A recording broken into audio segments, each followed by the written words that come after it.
lanjut lagi ya. Kita lanjut pada beberapa jenis penelitian. Oke, ada penelitian korelasional. Jadi penelitian korelasional itu adalah penelitian yang salah satunya digunakan di dalam menggali data, menyelaraskan antara fakta yang ada dengan teori. Salah satu caranya adalah dengan pendekatan korelasional. Korelasinya itu berhubungan, mencari hubungan antara suatu peristiwa dengan peristiwa yang lain. Nah, apa itu penelitian korelasional? Adalah studi di mana investigator mengukur dua atau lebih konsep dan melihat apakah konsep itu terkait satu dengan yang lainnya. Misalnya, mengapa berhubungan dengan anggota dari suatu kelompok etnik tertentu berkorelasi dengan prasangka pada kelompok yang lainnya atau kelompok itu. Misalnya begitu. Misalnya, mengapa ketika berhubungan dengan Cina kita akan punya prasangka, misalnya orang Islam berhubungan dengan orang Cina atau orang Jawa berhubungan dengan orang Cina, itu biasanya timbul prasangka tertentu terkait dengan orang Cina, sehingga akan melahirkan lagi beberapa perilaku-perilaku yang berbeda-beda, bahkan kebencian, kemudian agresivitas, bahkan kemudian hal-hal yang pada waktu Orde Baru dulu itu terjadi kekerasan terhadap etnis Cina. Nah, ini kita akan lihat apakah latar belakang yang berhubungan antara situasi A dengan situasi B. Jadi kita ingin lihat mengapa sih orang-orang ketika menjumpai orang Cina atau memikir orang Cina itu biasanya terjadi aneka prasangka tertentu yang menjadikan seseorang itu kemudian menimbulkan situasi-situasi baru karena prasangka tertentu itu. Nah, itu disebut penelitian korelasional. Jadi penelitian korelasional itu adalah penelitian di mana ada dua hubungan, dua peristiwa yang berhubungan, yang satu mengakibatkan atau berhubungan dengan yang lain. Itu misalnya kalau Anda lapar maka Anda akan makan. Misalnya begitu. Jadi situasi lapar dan makan itu adalah sesuatu yang berhubungan, maka itu namanya disebut korelasional. Jadi kita harus paham. Nah, selanjutnya setelah penelitian korelasional lalu apa? Ada survei. Survei ini macam-macam, misalnya persepsi masyarakat Indonesia terhadap kinerja Presiden Jokowi gitu, atau quick count. Jadi menghitung secara cepat gitu. Menghitung secara cepat bagaimana atau menghitung secara cepat pemenang presiden, misalnya pemenang wakil presiden, pemenang kepala daerah. Kita gunakan survei atau kita gunakan untuk memprediksikan sesuatu, misalnya begitu, untuk melihat sesuatu itu secara lebih umum. Jadi survei adalah penelitian korelasional yang mana peneliti membuat pertanyaan pada responden dalam bentuk kuesioner, bisa menggunakan komputer, bisa melalui telepon selama proses interview gitu. Nah, kalau Anda membaca misalnya koran-koran itu banyak sekali survei-survei yang dilakukan, misalnya untuk melihat persepsi korupsi atau melihat kondisi pandemi, itu biasanya menggunakan survei. Nah, salah satu diantaranya adalah menggunakan sampel representatif. Jadi kelompok responden yang secara akurat merefleksikan sejumlah besar populasi dari yang digambarkan, dan dari jumlah itu peneliti ingin mengeneralisasi hasil dari studinya. Oh, orang masa pandemi itu ternyata banyak yang narsis misalnya, atau banyak yang kesepian, loneliness, seperti contoh yang sesi terdahulu. Nah, sampelnya acak. Jadi proses rekrutmen yang setiap orang memiliki peluang yang sama untuk menjadi responden dalam setiap studi. Jadi kita tidak boleh subjektif memilih responden. Acak itu kayak dikopiok gitu. Kalau arisan itu biasanya ada lot, kemudian dikopiok, kemudian keluar. Nah, ini peneliti tidak bisa mengaruhi, pengopioknya tidak bisa memilih. Oleh karena itu, sampel acak itu bebas subjektif dan itu mewakili kebutuhan dari penelitian atau kebutuhan dari populasi. Maka ditemukanlah perwakilan partisipan itu. Namanya itu disebut sampel acak. Ada penelitian arsip.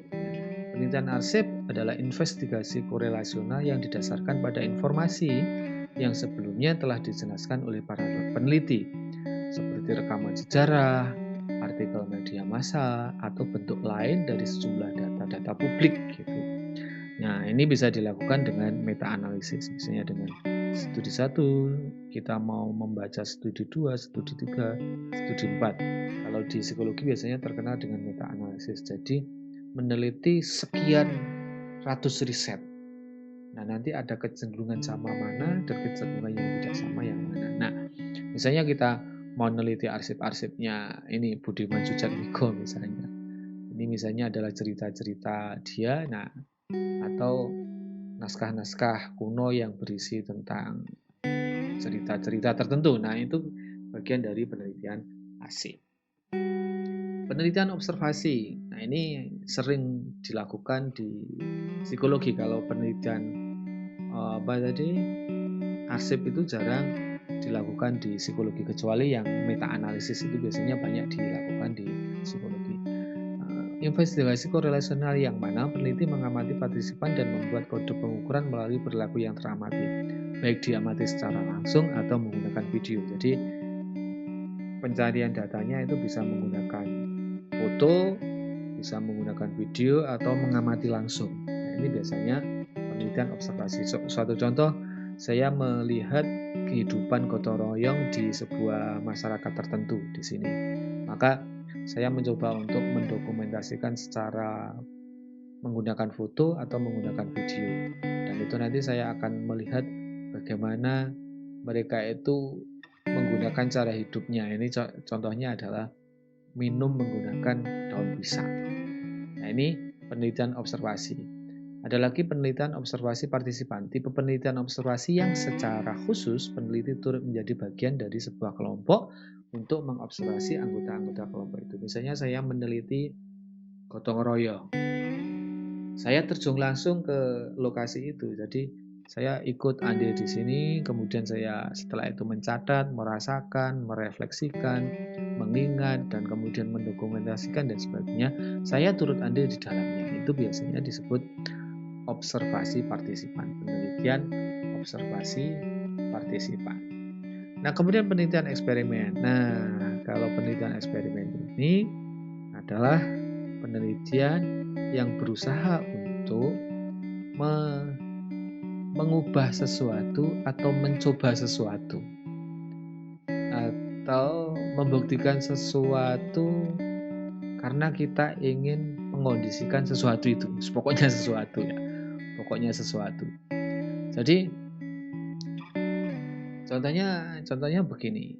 Kalau ini contoh yang saya bikin itu adalah jika X itu adalah cara tertentu untuk mengubah sesuatu, maka Y itu akan terjadi sesuatu yang kita inginkan atau yang diinginkan oleh peneliti. Maka kalau kita ingin mengondisikan sesuatu, maka kita ingin mencapai sesuatu. Maka yang kita kondisikan itu namanya variabel X atau variabel perlakuan. Jika ingin sehat atau ingin sehat, maka Anda perlu manajemen perilaku sehat. Jadi yang diperlakukan apa? Yang diperlakukan adalah tata cara seseorang itu untuk mengatur perilaku sehatnya. Misalnya harus minum air putih atau membuat ini gambarnya ini adalah infus water. Nah, ketika orang itu diberi perlakuan infus water, maka peristiwanya akan berakibat apa? Peristiwa lain akan berakibat apa? Misalnya lebih langsing, lebih sehat, atau lebih-lebih yang lainnya. Jadi dari kondisi sebelumnya ke kondisi yang baru, itu terjadi karena adanya perlakuan. Perlakuannya apa? Perlakuannya adalah disebut sebagai variabel X. Kalau ini adalah perlakuannya adalah meminum infus water. Jika 3 bulan ke depan seseorang diberi perlakuan infus water, maka akan terjadi kondisi kesehatannya seperti apa? Nah, itu kondisi X, itu namanya eksperimen. Contohnya yang di soal saya itu banyak anak itu mengalami perundungan di sekolah. Nah, bagaimana agar tercipta kondisi baru, anak-anak itu tidak terjadi perundungan di sekolah? Maka perlakuan apa yang dibuat? Nah, seorang peneliti merancang, sebaiknya perlakuannya adalah ini. Nah, diharapkan dengan perlakuan ini sebagai variabel X, maka anak ini akan berubah lebih baik dari perundungan menjadi persahabatan yang harmoni. Nah, itu adalah kondisi Y. Itu disebut sebagai penelitian eksperimen. Jadi perlu diketahui ya teman-teman, ini adalah penelitian eksperimen dan juga banyak dilakukan di psikologi, misalnya untuk membuat penemuan-penemuan baru atau untuk mengendalikan kondisi tertentu atau untuk mendapatkan misalnya terapi tertentu agar terapi ini misalnya lebih mujarab atau tidak. Nanti kalau mujarab berarti ini terbukti teorinya gitu. Maka dibuat hipotesis, kemudian didesain eksperimennya seperti apa. Nah, sudah paham toh? Nah, di dalam penelitian itu mesti ada yang namanya variabel. Contohnya tadi ini ada variabel X dan variabel Y.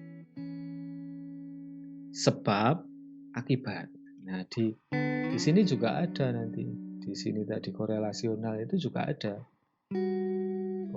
Di korelasional itu juga ada sebab akibat.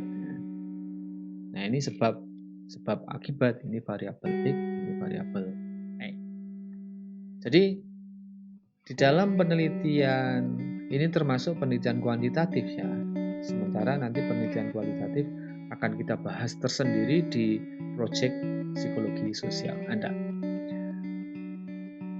Jadi isinya adalah variabel independen dan variabel dependen. Variabel independen itu adalah variabel yang mempengaruhi, sementara variabel dependen atau tergantung itu variabel yang dipengaruhi. Ini adalah sebab, ini adalah akibat. Jika sesuatu itu disebabkan oleh ini, maka akan terjadi seperti ini. Seperti tadi, jika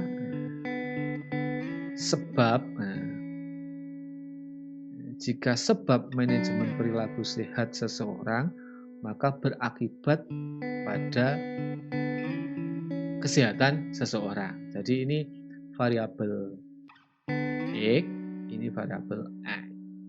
Itu perlu diingat-ingat, jangan sampai salah. Ini wajib semuanya mahasiswa psikologi paham ini. Kemudian ada variabel extraneous variabel. Jadi sumber kesalahan yang potensial dalam eksperimen yang seharusnya dikendalikan peneliti. Mencakup segala pengecualian eksperimen dari dependent dan independent variabel. Jadi ini adalah variabel tambahan yang mengendalikan agar pengaruh itu jauh lebih kuat gitu. Sehingga kepastiannya jauh lebih mendapatkan nilai plus-plus gitu. Nah, ini latihan ya. Kalau di awal sesi itu saya menjelaskan teori, Anda mungkin bisa mencoba-coba untuk bikin statement teoritis ya. Kemudian bikin hipotesis dan kemudian ada variabel apa saja di situ. Nah, ini hanya sekedar tugas yang tidak harus Anda lakukan atau Anda lakukan juga nggak apa-apa. Nah, ini latihan saja. Nah, etika. Jadi di dalam membuktikan atau dalam kerja saintifik itu sebenarnya ada etika, teman-teman. Dalam bergaul pun juga ada etika, dalam berhubungan dengan orang lain itu mesti ada etikanya, karena penelitian itu juga berhubungan dengan orang lain yang itu kondisinya kita tidak tahu. Barangkali ketika kita melakukan penelitian justru pengaruh penelitian itu merugikan pada orang lain yang kita teliti, maka itu ada namanya etika. Nah, etika itu antara lain ada istilahnya institutional review board. Jadi sebuah komitmen prosedural yang tidak akan menyebabkan catat yang tidak diinginkan dari partisipan. Jadi kita tidak ingin ketika orang itu kita teliti kemudian mengakibatkan sesuatu. Nah, ini kalau dalam dunia kedokteran namanya malpraktek. Informed consent. Jadi partisipan harus memiliki kesediaan tertulis atau seorang peneliti harus menyediakan suatu bukti tertulis bahwa seorang yang diajak atau dijadikan partisipan penelitian itu adalah orang yang secara sukarela dan mau membubuhkan kesukarelaannya itu di sebuah kertas lah, di sebuah pertanyaan atau di sebuah pengakuan telepon, itu bisa saja hari ini. Itu etika. Kemudian debriefing, memberikan informasi yang komplit tentang desain studi, tujuan dan hasil yang diharapkan yang disampaikan kepada partisipan setelah sesi itu terpenuhi. Jadi kita harus memberitahulah setidaknya bagaimana kita peduli kepada orang yang kita ajak sebagai partisipan penelitian, karena bagaimanapun dia manusia yang tidak boleh terlukai karena penelitian kita, yang tidak boleh tercederai karena penelitian kita, bahkan tidak boleh dia mengalami kerugian akibat dia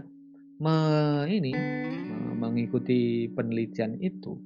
Jadi nggak boleh kita kemudian tanpa tedeng aling-aling gedabluk mengajak orang untuk penelitian sementara kita tidak peduli bagaimana etika kita berhubungan dengan partisipan penelitian itu, sehingga ada beberapa lembar yang harus diselesaikan dulu di partisipan itu, misalnya tanda tangan bahwa saya bersedia dan saya akan menarik diri jika saya merasa tidak sanggup, tidak merasa atau merasa dirugikan, maka saya bisa mengundurkan diri dari penelitian ini sebagai seorang partisipan penelitian, sebagai responden.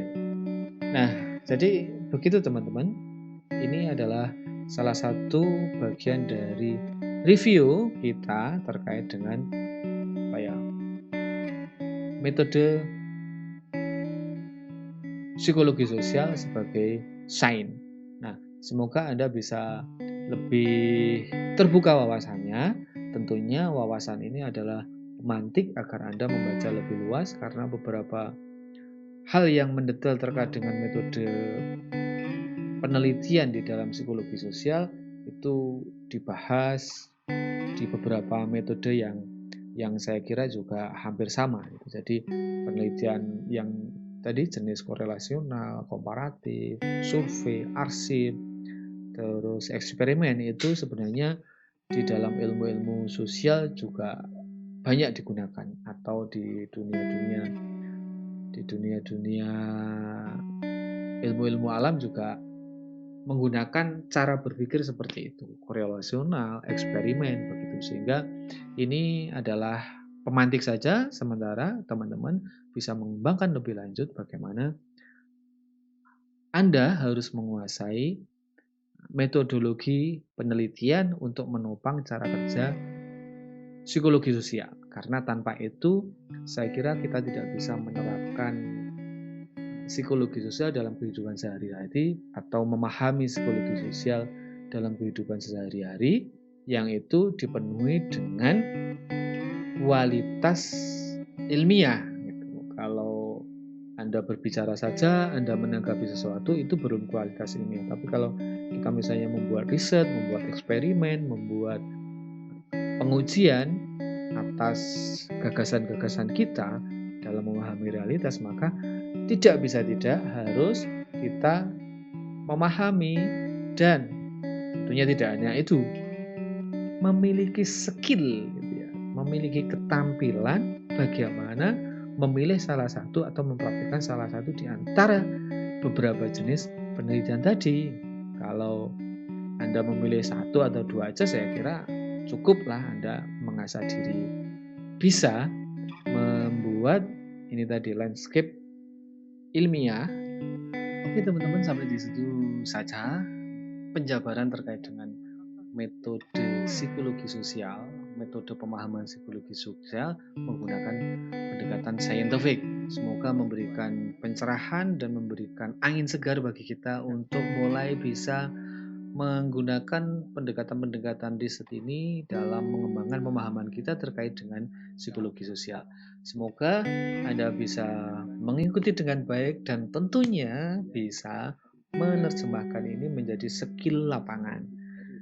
Sampai ketemu di sesi berikutnya. Terima kasih. Assalamualaikum warahmatullahi wabarakatuh.